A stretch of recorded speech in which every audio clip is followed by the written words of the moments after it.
guys! Amazing day! So, napaka-worth it talaga ng araw na to guys kahit wala pa akong tulog. Kasi nga, dito kami ngayon sa SMC side at first time kung maipasyal yung family ko kahit hindi kami kumpleto. Pero syempre, kumpleto yung apat na pamangkin ko. Si Raniel, si Sarah May, si Jake at si Mark Anthony. Tapos yung mama ko, yung mga magulang nila na kapatid ko at yung bunsong kapatid namin. Napunta pala sila dito guys sa Cebu para umattend ng birthday ng tiyan nanin ko. At syempre, greenab ko na din yung chance na maging Sleepless Beauty Tour Guide nila. Wow! Oo guys, Sleepless Beauty Tour Guide. Kasi isang oras lang yung tulog ko. Kasi this time 1 a.m. to 10 a.m. yung out ko. And tadan! Yung mga pamangkin ko, aliw na aliw sila dito sa tren. O, tingnan nyo naman, o. Sinalubong pa talaga ng maliit na bubit, o. Akala mo naman, kabisado niya tong SMC said. Naku, pag nawala ka talaga, ewan ko na lang sa yung pamangkin ka. So, ayan na, syempre, hindi sila pwedeng hindi sumakay dito sa tren na to. Kinabahan ako guys, baka hindi magkasya yung pamasahe nila. No naman, baka kapag sideline tayo biglaan dito ng konduktor. So ito na guys, time for beep beep beep beep. At sobrang saya ng mga pamangkin ko, hindi maiwaglit sa mga mukha nila yung kasiyahan dyan. At syempre kasama nila sa loob yung pinakasit bata sa kanilang lima, walang iba kundi yung kanilang Auntie Marjorie. Kasi mas excited pa siya sumakay ng tren eh. Pero anyway talaga guys, totoo naman talaga pag nakita mo tong tren na to, mapapa gusto mo talagang sumakay.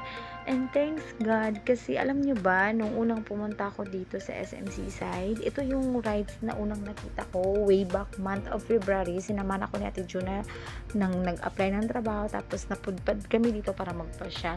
And then nung nakita ko to, sabi ko, sana balang araw, maipasakay ko yung mga pamangkin ko dito. And God is so good guys, kasi akalain mo nun unexpected pumunta sila dito ng Cebu, pero hindi ko alam talaga na pupunta sila dito, sadyang surprise lang. Tapos yun nga, tapos eto na, napasakay ko sila, diba? Thank you Lord. At sobrang happy ako sa mga pamangkin ko kasi napaka bait nila, na-appreciate nila yung mga ganitong bagay kahit hindi man kagara katulad ng ibang mga kabataan yung naging experience sila. Nandito na kami sa Mang Inasal guys. Sobrang natawa ako kasi hindi sila nagturo doon sa Jollibee, mas pinili nila dito sa Mang Inasal. Siguro na hint nila na hindi sila mapapaanlikain doon dahil kulang yung budget ng auntie nila. So, dito na lang sila. At dahil first time nilang makagamit ng hand dryer, guys, good luck na lang kasi sa totoo lang, nakailang hugas na sila lang kamay dyan. At tingnan nyo yung bunso, guys. Ayaw niyang magpaawat. Gusto niyang suluhin yung hand dryer. Gusto niyang madama yung buong hangin. Natatawa talaga ako sa mga bubit na to. Tingnan nyo naman.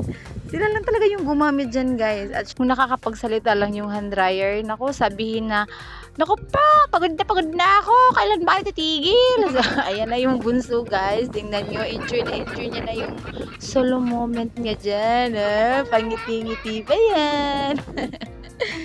For the transition na tayo guys, at syempre hindi pwedeng hindi ko sila dalhin dito sa Sky Park. Wow! So sobrang na-amaze sila guys. Parang ako lang din nung first time ko dito kasi nga medyo nalito sila kasi andun daw kami sa loob ng SM. Tapos nung pag-entrance namin dito parang nasa labas daw sila kasi may mga punong kahoy. So ayun, nalito sila. Parang auntie lang din nila nung una.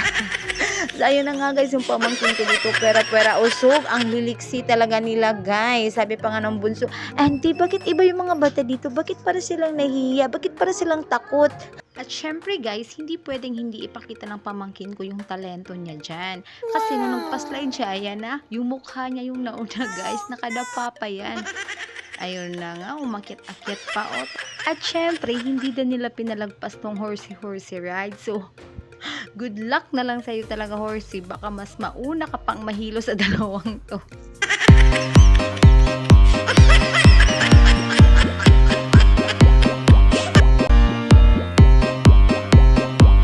And to my legendary Sissy Love Marlene, baka hangover yan. Pasimpleng idlip-idlip lang sa gilid ng playground.